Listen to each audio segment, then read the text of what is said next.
Gates of Imagination presents Staley Fleming's Hallucination by Ambrose Bierce, read by Billy Dixon.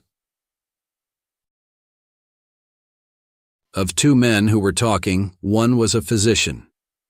"I sent for you, doctor," said the other, "but I don't think you can do me any good. Maybe you can recommend a specialist in psychopathy. I fancy I'm a bit loony." "You look all right," the physician said. "You shall judge. I have hallucinations. I wake every night and see in my room intently watching me a big black Newfoundland dog with a white forefoot. You say you wake.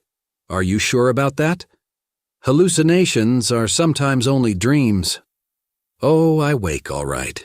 Sometimes I lie still a long time, looking at the dog as earnestly as the dog looks at me. I always leave the light going. When I can't endure it any longer, I sit up in bed and nothing is there." What is the beast's expression?" "It seems to me sinister. Of course I know that, except in art, an animal's face in repose has always the same expression. But this is not a real animal. Newfoundland dogs are pretty mild-looking, you know. What's the matter with this one?" "Really, my diagnosis would have no value. I am not going to treat the dog." The physician laughed at his own pleasantry, but narrowly watched his patient from the corner of his eye. Presently he said, "Fleming, your description of the beast fits the dog of the late Atwell Barton." Fleming half rose from his chair, sat again, and made a visible attempt at indifference. "I remember Barton," he said. "I believe it was reported that... Wasn't there something suspicious in his death?"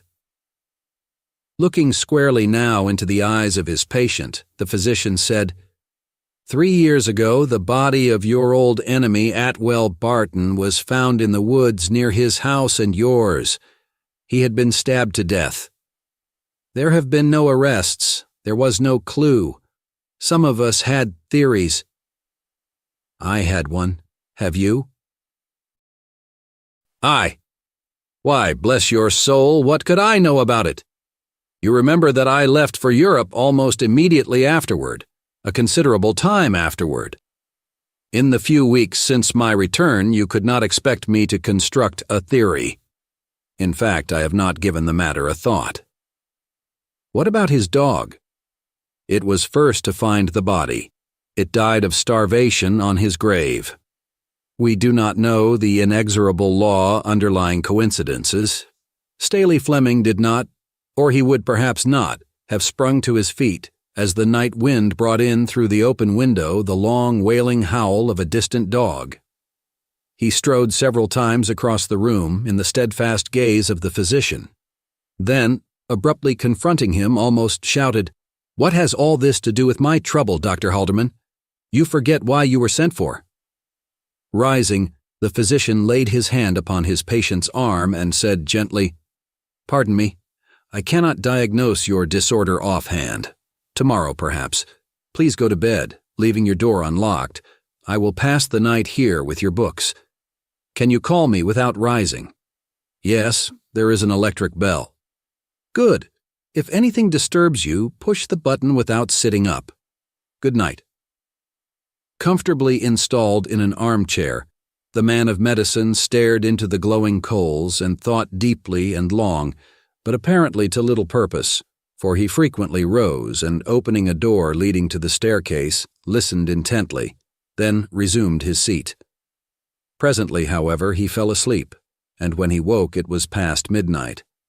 He stirred the failing fire, lifted a book from the table at his side, and looked at the title. It was Denneker's Meditations. He opened it at random and began to read. "Forasmuch as it is ordained of God that all flesh hath spirit, and thereby taketh on spiritual powers, so also the spirit hath powers of the flesh, even when it is gone out of the flesh and liveth as a thing apart, as many a violence performed by wraith and lemur showeth. And there be who say that man is not single in this, but the beasts have the like evil inducement, and The reading was interrupted by a shaking of the house, as by the fall of a heavy object. The reader flung down the book, rushed from the room, and mounted the stairs to Fleming's bedchamber.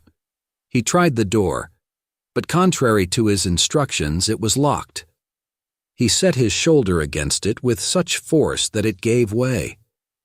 On the floor near the disordered bed, in his nightclothes, lay Fleming, gasping away his life.